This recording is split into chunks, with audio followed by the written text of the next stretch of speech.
वर्ष 1974 में एक फिल्म आई थी, रोटी कपड़ा और मकान।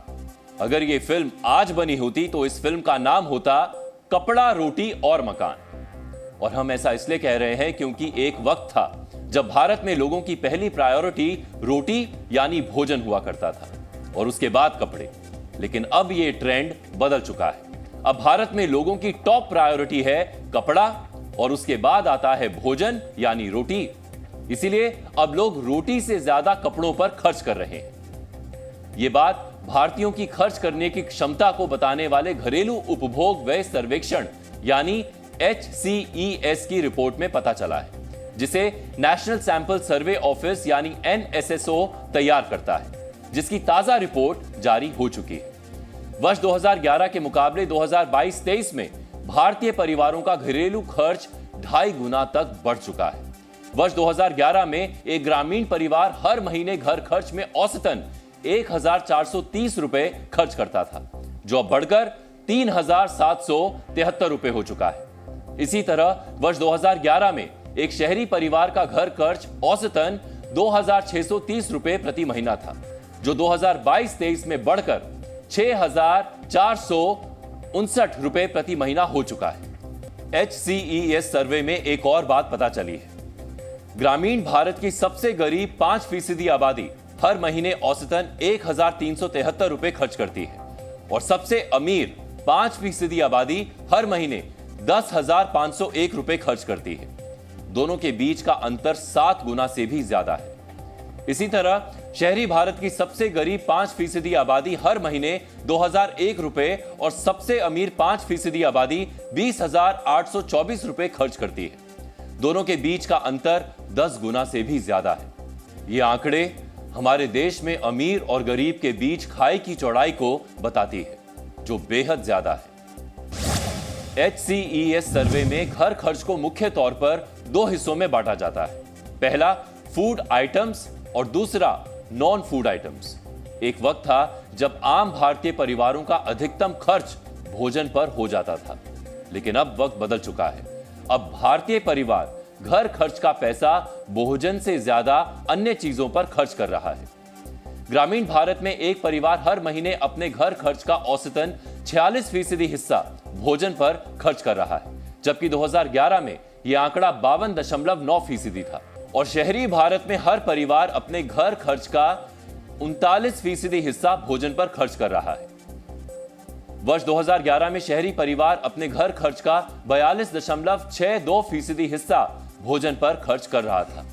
इसका सीधा सा जो मतलब आम लोगों को समझ में आता है वो ये कि भारतीय परिवार अब भोजन पर कम खर्च कर रहा है, और जो खर्च कर रहा है उसमें सबसे ज्यादा खर्च कोल्ड ड्रिंक्स, चिप्स, बर्गर और बाहर के खाने पर हो रहा है, मतलब जंक फूड पर हो रहा है। सर्वे रिपोर्ट के मुताबिक ग्रामीण परिवारों में महीने भर के खर्च का औसतन करीब 9.5% हिस्सा प्रोसेस्ड फूड, बेवरेजेस और जंक फूड पर खर्च हो रहा है, जबकि शहरी परिवार महीने के खर्च का करीब 10.5% हिस्सा इन चीजों पर खर्च कर रहा है। यानी जंक फूड खाने में अब ग्रामीण परिवार भी शहरी भारत से पीछे नहीं है। इसकी वजह से ग्रामीण और शहरी दोनों परिवारों में दालों और दूध दही पर खर्च घट गया है। फल सब्जियों पर खर्च कुल घरेलू खर्च का 4% से भी कम है। ग्रामीण परिवारों में दूध दही पर मासिक खर्च करीब 8% और शहरी परिवारों में करीब 7.25% है। गेहूं, चावल और अन्य अनाज पर ग्रामीण परिवार हर महीने के खर्च का सिर्फ 5% से भी कम और शहरी परिवार 4% से भी कम खर्च कर रहा है। ग्रामीण परिवारों में दालों पर खर्च अब हर महीने का 2% और शहरी भारत में 1.5% से भी कम हो चुका है। इतिहास में पहली बार भारत के ग्रामीण इलाकों में भोजन पर घरों का खर्च 50% से कम हुआ है। इन आंकड़ों से कुछ बातें समझ में आती हैं। पहली बात तो ये कि ग्रामीण भारत में दूध दही का खाना अब पीछे छूटता जा रहा है और उसकी जगह फ्राइड और बाहर का खाना लेता जा रहा है। ग्रामीण भारत के लोग भी अब घर की दाल खाने के बजाय दाल तड़का खाने के शौकीन हो रहे हैं। खाने पीने के मामले में शहरी और ग्रामीण भारत का फर्क अब घटता जा रहा है। Momos, burger, chow mein, chilli potato, खाने पीने की जो चीजें पहले सिर्फ शहरी भारत में उपलब्ध होती थी, वो अब गांव में भी आसानी से उपलब्ध होने लगी। यानी शहरों में रहने वाले लोगों की तरह ही अब गांव के लोगों को फास्ट फूड पसंद आने लगा है। अब आप पूछेंगे कि फूड आइटम्स पर खर्च तो पता चल गया, लेकिन आखिर वो कौन सी नॉन फूड चीजें हैं जिन पर भारतीय खर्च कर रहे हैं? अब आपको ये भी बताते हैं। ग्रामीण भारत में हर परिवार अपने मासिक खर्च का 6.1% कपड़ों और जूतों पर खर्च कर रहा है। शहरी भारत में कपड़ों और जूतों पर हर परिवार अपने मासिक खर्च का 5.41% हिस्सा खर्च करता है। ग्रामीण भारत में मासिक घर खर्च का 7.55% हिस्सा सिर्फ कन्वेंस यानी यातायात पर खर्च हो रहा है।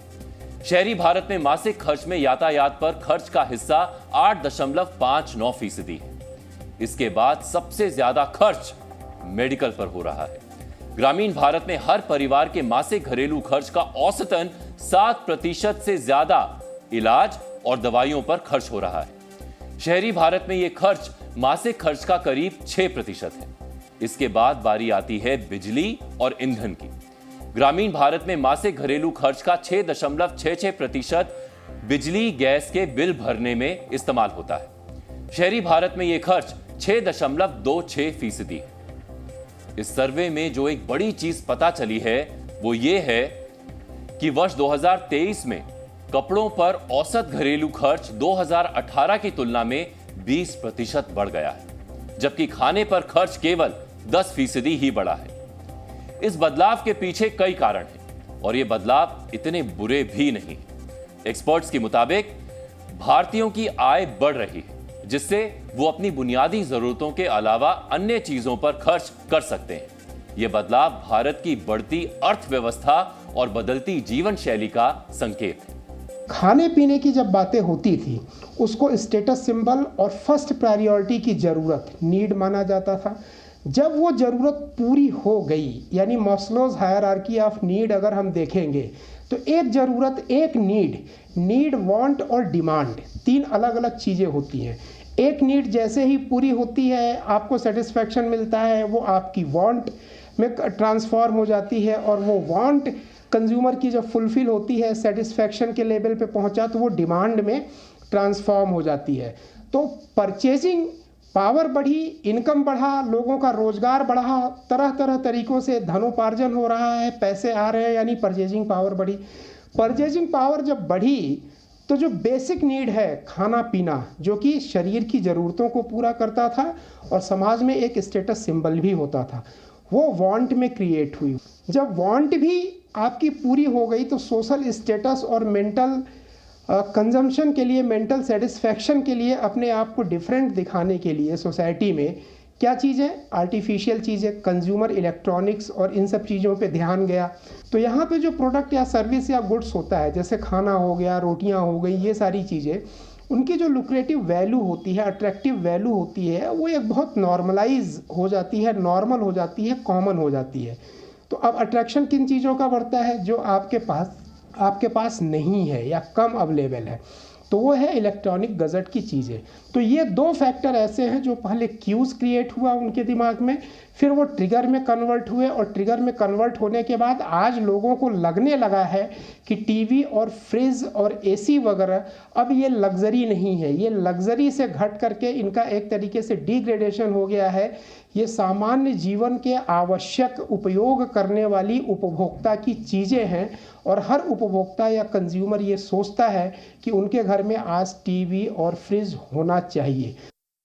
कोविड के बाद से लोगों का सोशल मीडिया पे इंटरेक्शन काफ़ी ज़्यादा बढ़ा, जिसके कारण काफ़ी सारे इन्फ्लुएंसर्स उभर कर के आए, जिन्होंने ना केवल इंटरनेशनल ब्रांड्स बल्कि हमारे लोकल ब्रांड्स को काफ़ी हद तक प्रमोट किया, जिसमें ज्वेलरी व कपड़े थे, जिसके कारण घर घर तक ये सब चीज़ें लोगों तक पहुंची। ना केवल शहरी बल्कि ग्रामीण इलाकों में भी लोगों को इसके बारे में पता चला, क्योंकि लोगों ने सोशल मीडिया का कुछ ज़्यादा ही अच्छे से प्रयोग किया, जिसके कारण लोगों को हर ब्रांड, छोटा या बड़ा, वो उसमें कंपैरिजन करके उनको अपने घर पे आसानी से पा सकते थे। भारत के लोगों के लाइफस्टाइल पर कितना बदलाव आया है, ये सर्वे रिपोर्ट इसका आईना है। सर्वे रिपोर्ट में दिए गए आंकड़ों के आधार पर कुछ महत्वपूर्ण बातें पता चलती हैं, जैसे कि खर्च करने के लिहाज से ग्रामीण और शहरी इलाकों में गैप कम हो रहा है। ग्रामीण इलाकों में प्रति व्यक्ति मासिक उपभोग 164% बढ़ी है, जबकि शहरी इलाकों में ये 146% बढ़ा है। लोगों की कमाई बढ़ी है और खाने पर कम खर्च करना पड़ रहा है, जिसकी वजह से लोग अपने कपड़ों और मनोरंजन के साधनों पर ज्यादा खर्च कर पा रहे हैं। लेकिन ये इसलिए हो पा रहा है क्योंकि लोगों की आय बढ़ी है। ऐसा कहना भी पूरी तरह ठीक नहीं होगा, क्योंकि एनएसएसओ ने जो आंकड़े दिए हैं उनमें वो चीजें भी शामिल हैं जो सरकार की तरफ से मुफ्त दी जा रही, जैसे कि मुफ्त अनाज, आयुष्मान बीमा योजना का लाभ और मुफ्त की अन्य योजनाएं, जिनकी वजह से लोग अनाज से ज्यादा खर्च कपड़ों और मनोरंजन की अन्य चीजों पर कर पा रहे हैं।